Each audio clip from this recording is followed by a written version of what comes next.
Hello everyone, welcome back to my new blog. कैसे हैं आप सब और कैसी चल रही है आप लोगों की पढ़ाई। और आज मैं सुबह तो फ्रेंड्स सुबह मैं बच्चे का बैग में टिफ़िन रखना भूल गई थी अपने बेटे का। बेटी तो ले गई है लेकिन बेटे का भूल गई थी, तो वही मैं सुबह बच्चों का टिफ़िन पहुंचाने गई थी। और मैंने सोचा कि एक छोटा सा वीडियो भी बना लेती हूँ। तो वही मैंने एक क्लिप डाल दी। और कैसे हैं आप लोग, कैसी चल रही है आप लोगों की पढ़ाई। और फ्रेंड्स मेरे पास कमेंट्स आया था कि बुक्स के बारे में, तो बुक्स के बारे में मैं एक दो वीडियो बनाए हैं, आप पीछे जाके ओल्ड वीडियो देखिए।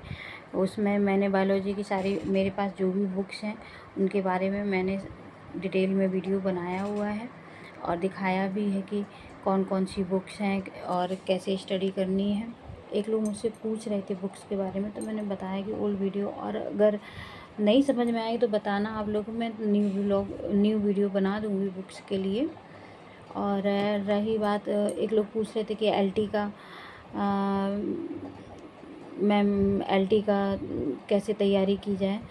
तो फ्रेंड्स उसके लिए सबसे पहले तो आप अपना सिलेबस उठाइए, सिलेबस देखिए कि आपका कितना तैयार है, कितना नहीं तैयार है, या पहले से आप पढ़ रहे थे कि नहीं पढ़ रहे थे, या ज़ीरो लेवल से अगर प्रिपरेशन करनी है तो सबसे पहले आप लोग प्री पे फोकस करिए, क्योंकि प्री को भी इतने हल्के में नहीं ले सकते हैं। उसमें जीएस भी आ रहा है प्लस नेगेटिव मार्किंग भी है। इस पे भी विशेष ध्यान रखना है कि नेगेटिव मार्किंग है। और अच्छे से एलटी के लिए प्री की प्रिपरेशन करनी है। मेंस तो बाद में आएगा, पहले प्री तो निकल जाए। अगर प्री ही नहीं निकला तो मेंस के लिए टेंशन लेके क्या ही करेंगे, इसलिए मेंस पे करिए फोकस। ऐसा नहीं है कि मेंस पे फोकस नहीं करिए, लेकिन सबसे पहले प्री को निकालने की अपनी रणनीति बनाइए कि मतलब प्री को कैसे निकाला जाए। और समय समय पे मैं भी आप लोगों को गाइड करती रहती हूँ कि कैसे पढ़ना है। और रही बात, एक लोग पूछ रहे थे कितने घंटे पढ़ती हैं, तो मैं घंटों के हिसाब से नहीं पढ़ती हूँ, क्योंकि मैं एक हाउसवाइफ हूँ और मेरे पास भी जिम्मेदारियाँ हैं। मेरे दो बच्चे हैं, उनकी भी जिम्मेदारियाँ हैं और उनको भी मैं घर पे ही पढ़ाती हूँ, तो वो भी देखना पड़ता है। तो मैं घंटों के हिसाब से नहीं पढ़ती हूँ, हाँ जहाँ से भी टाइम निकाल सकती हूँ अपना टाइम निकाल के पढ़ती हूँ। और मैं टारगेट सेट करके पढ़ती हूँ।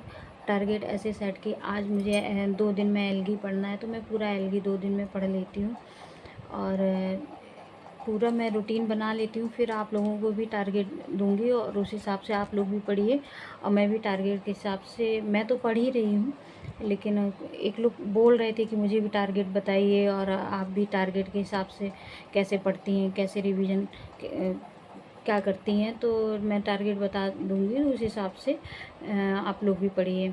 और रही बात कैसे पढ़ती हूँ, तो पढ़ती तो वैसे ही है जैसे सभी लोग पढ़ते हैं, पढ़ने का कोई अलग से लॉजिक नहीं है। लेकिन हाँ ये है कि मैं समय समय पे अपना सब्जेक्ट रिवाइज करती रहती हूँ। और क्योंकि रिवीजन नहीं करेंगे, बार बार पढ़ेंगे नहीं, तो चीज़ें भूल जाएंगे। क्योंकि भूलने के तो हर किसी का पास है कि हाँ एक बार पढ़ा है तो कभी भी याद नहीं होगा, 2 बार पढ़ने से भी याद नहीं होगा। हाँ दूसरी बार ये लगेगा कि हाँ ये मैंने पहले से देख रखा है। और तीसरी बार पढ़ेंगे तो हाँ कुछ लाइन्स हमको याद हो जाएंगी, उसी को रिवीजन कहते हैं। और बार बार रिवीजन करने से ही याद होंगे। और मैं साथ साथ में अपने नोट्स भी बना रही हूँ। मैंने जैसा कि आप लोगों को बताया था कि मैं नोट्स भी बनाती जा रही हूँ, तो वो भी दिन में मैं बनाती हूँ और साथ में मैं पढ़ती भी हूँ। और आज सुबह मैं उठी थी लेकिन मैं ब्लॉग बनाना भूल गई। सुबह मैं 4 बजे से उठ के 1 घंटे पढ़ी थी, फिर 5 बजे से मैंने अपना, क्योंकि सुबह 7 बजे बच्चे स्कूल जाते हैं तो उनके लिए भी अपना देखना पड़ता है, सुबह के काम में लग गई थी।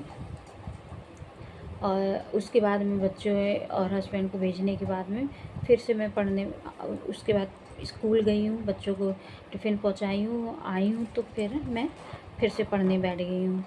और फ्रेंड्स आप लोगों की पढ़ाई कैसी चल रही है आप लोग बताइए।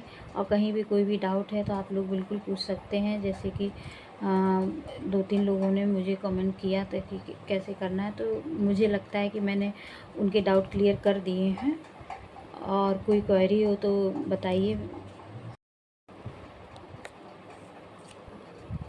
और फ्रेंड्स, आज का टारगेट मैं बता रही हूँ कि आज मैं लोअर बॉटनी से स्टार्ट करूँगी। लोअर बॉटनी में मैं वायरस बैक्टीरिया पढ़ूँगी आज, क्योंकि छोटे छोटे टॉपिक से ही स्टार्टिंग करूँगी और फिर उसके बाद मैं बड़े टॉपिक्स उठाऊँगी। और लोअर, जैसा कि आप लोग जानते ही हैं, सभी लोग जानते हैं, लोअर बॉटनी और लोअर जूलॉजी ज़्यादा ही इम्पॉर्टेंट है। तो जो जहाँ से क्वेश्चन ज़्यादा बनते हैं और जो छोटे छोटे टॉपिक हैं जिनको इजीली कवर किया जा सकता है, वहाँ से अपना शुरू कर रही हूँ और आप लोगों को टारगेट दे रही हूँ। और उसके बाद में देखते हैं कि आगे नेक्स्ट कौन सा टॉपिक रहेगा। आज का टॉपिक मैंने बता दिया है। तो ठीक है फ्रेंड्स, मिलती हूँ आप लोगों से नेक्स्ट ब्लॉग में। आप लोगों को मेरा ब्लॉग कैसा लग रहा है आप लोग बताइए, और कोई भी डाउट है आप लोग पूछ सकते हैं। और अगर कोई भी और मेरे ब्लॉग को फ्रेंड्स प्लीज़ लाइक, शेयर और सब्सक्राइब करिए। ओके फ्रेंड्स, मिलती हूँ आप लोगों से नेक्स्ट ब्लॉग में। तब तक के लिए बाय।